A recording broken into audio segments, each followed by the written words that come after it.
నమస్కారం. నిశ్శబ్ద అంతర్యుద్ధ భయాలు. పహల్గాంలో జరిగిన ఉగ్రదాడి తరువాత భారత్ పాకిస్తాన్పై కఠిన వైఖరి అవలంబించినప్పుడు ఒక విచిత్రమైన విషయం కనిపించింది.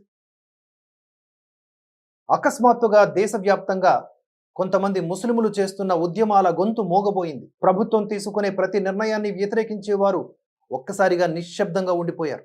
ఎందుకు ఇలా జరిగింది? ఎలాంటి ప్రదర్శనలు లేవు, నినాదాలు లేవు. పాకిస్తాన్ లేదా ఉగ్రదాడికి మద్దతుగా మాట్లాడే మౌలానా లేదా మౌల్వీ ఎవరూ కనిపించలేదు. పైగా ప్రభుత్వ విమర్శనల్లో ముందుండే ఓవైసీ, మదనీ వంటి నాయకులు కూడా ప్రభుత్వ సైనిక చర్యను సమర్థించారు. ఈ నిశ్శబ్దం సాధారణమైనది కాదు. ఇది రాబోయే ప్రమాదానికి సంకేతం కావచ్చు, హెచ్చరిక. మీరే ఆలోచించండి. పహల్గాం దాడి తరువాత దేశమంతా ఆగ్రహంతో ఉన్న సమయంలో ప్రతిపక్షంలోని హిందూ నాయకులు ప్రభుత్వాన్ని ప్రశ్నిస్తున్నారు. కానీ ముస్లిం నాయకులు ఎందుకు పూర్తిగా మౌనంగా ఉన్నారు? ఇది కేవలం భయమా, లేదా ఏదైనా పెద్ద కుట్రన? మూలాల ప్రకారం పాకిస్తాన్ వీసాలను రద్దు చేయాలనే మోదీ ప్రభుత్వం నిర్ణయంతో కొంతమంది ముస్లింలలో ఆందోళన ఉంది.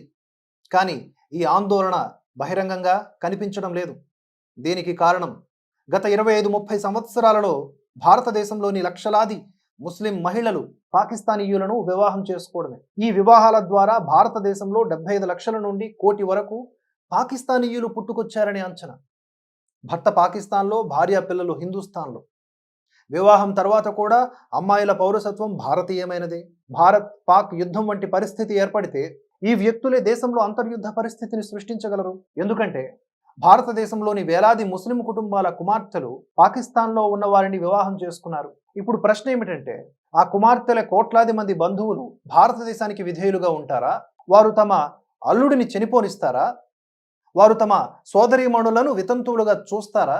ఖచ్చితంగా కాదు. సరే, ఈ సంబంధాల ముసుగులోనే చాలా మంది ప్రభుత్వ ఉద్యోగాల్లో కూడా ఉన్నారు. మరి వారు తమ సొంత ఇంటి ఆడపడుచులు, మనవరాళ్ల కోసం రహస్య సమాచారాన్ని పాకిస్తాన్కు పంపి ఉండే అవకాశాలు లేవంటారా? ఇది కేవలం అనుమానం మాత్రమే కాదు.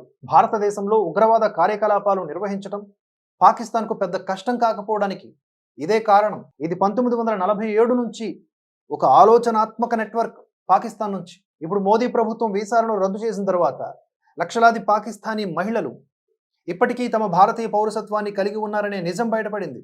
ఈ మహిళలు ప్రభుత్వ పథకాల ప్రయోజనాలను పొందారు, హాస్పిటల్స్లో చికిత్స పొందారు. తమ పాకిస్తానీ బంధువులను భారతదేశానికి పిలిపించి చికిత్స పేరుతో నిఘా వేయించారు. ఈ బంధుత్వాలు, వివాహాలు ఇప్పుడు దేశానికి అతిపెద్ద ప్రమాదంగా మారవా? భారత్ పాకిస్తాన్తో యుద్ధానికి దిగితే ఈ వ్యక్తులు ఇంటి నుండే దాడి చేస్తారు. ఎందుకంటే వారి సంబంధాలు, వారి భావోద్వేగాలు, వారి విధేయత భారతదేశంతో కాదు, పాకిస్తాన్తో ఉంది. అందుకే ఒక బలమైన చట్టం చేయడం చాలా అవసరం. పాకిస్తాన్లో వివాహం చేసుకున్న మహిళలందరి ప్రభుత్వ పథకాల అర్హతను రద్దు చేయాలి. వారి రేషన్ కార్డు, పాస్పోర్ట్ను రద్దు చేయాలి. వారి ఫోన్, సోషల్ మీడియా ప్రతి కదలిక నిఘాలో ఉంచాలి. నియమాలు ఉల్లంఘించినట్టు తేలితే ఆలస్యం చేయకుండా జైలుకు పంపించాలి.